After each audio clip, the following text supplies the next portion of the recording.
एक पिज्जा जिसका हर बाइट जहर था, एक बर्थडे पार्टी जो जश्न नहीं जाल थी, और एक दोस्त जिसने भरोसे को ही हथियार बना दिया। रांची में मेडिकल की तैयारी कर रही एक छात्रा के साथ ऐसी दरिंदगी हुई जिसने हर किसी को हिला दिया है। और अब इस केस में बड़ा अपडेट है। 3 आरोपी गिरफ्तार होकर जेल भेजे जा चुके हैं, जबकि एक आरोपी अभी फरार है।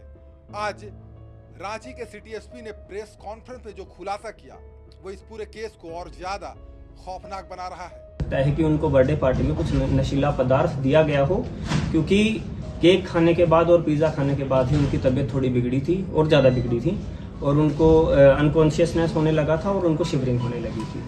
जिस चीज का फायदा उठाकर एक दानिश नाम के जो व्यक्ति हैं उन्होंने रात को उसके रूम में जबरदस्ती किया उनके साथ, और रात को उनके साथ बलात्कार किया गया है।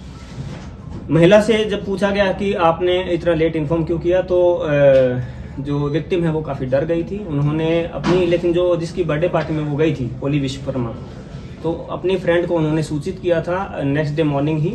हालांकि उन्होंने भी उनको यही बोला कि आप पुलिस को संपर्क मत करिए, इसमें बेइज्जती हो जाएगी, या जो भी अलग अलग तथ्य, अलग अलग एक्सक्यूज लेके उन्होंने इसको विक्टिम को मैनिपुलेट करने की कोशिश करी कि आप पुलिस को कांटेक्ट मत करिए।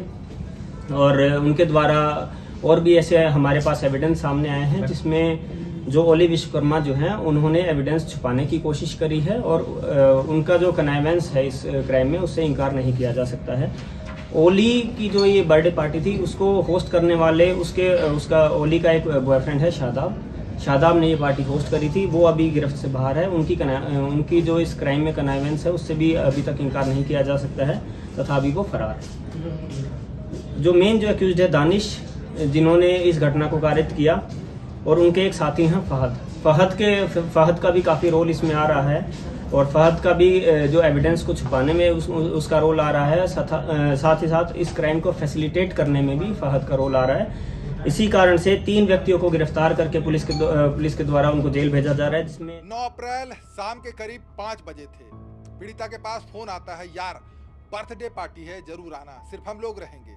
कॉल किसी और का नहीं, पीड़िता की सबसे करीबी दोस्त ओली विश्वकर्मा का था। जिसके बाद पीड़िता बिना शक किए पहुंचती है फ्लैट पर, लेकिन जैसे ही फ्लैट का दरवाजा खुलता है वहां का नजारा बिल्कुल अलग था। कमरे में 3 अजनबी लड़के पहले से मौजूद थे। पीड़िता एक पल के लिए ठिठकती है, लेकिन दोस्त के भरोसे पर रुक जाती है। उसे नहीं पता था कि वो अब एक प्लान का हिस्सा बन चुकी है। केक कटता है, माहौल सामान्य लगता है, लेकिन फिर आता है पिज्जा। आरोपी खुद पीड़िता को पिज्जा ऑफर करता है, खा लो, अभी गर्म है। कुछ स्लाइस खाने के बाद सब कुछ बदल जाता है। चक्कर, भारी सिर, धुंधली नजर, और फिर शरीर जवाब देने लगता है। पीड़िता खुद को संभालने के लिए कमरे में जाती है, लेकिन असल में यही वो ट्रैप था जहां से शुरू होनी थी दरिंदगी।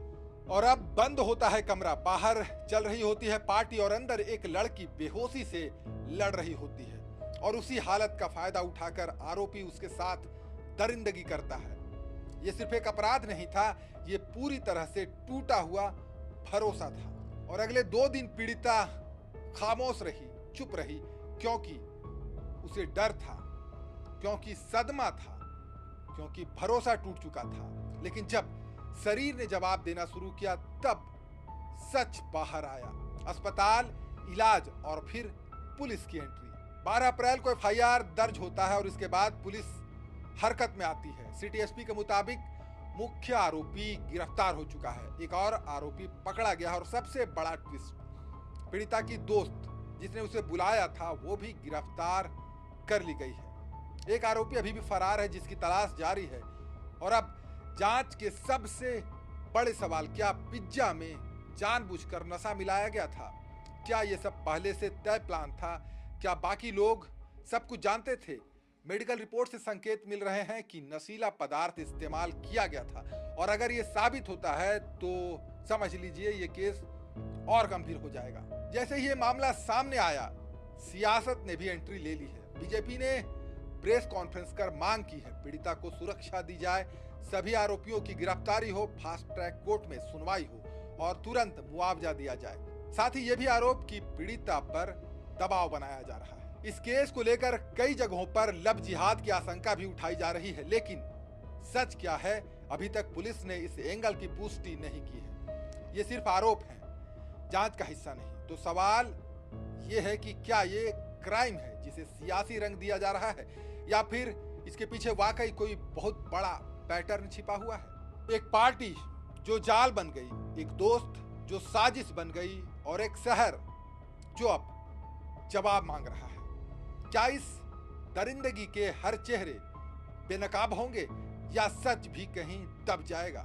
अगर आप चाहते हैं कि ऐसी दरिंदगी करने वालों को सजा मिले तो इस वीडियो को सिर्फ देखकर मत जाइए, इस वीडियो को लाइक कीजिए।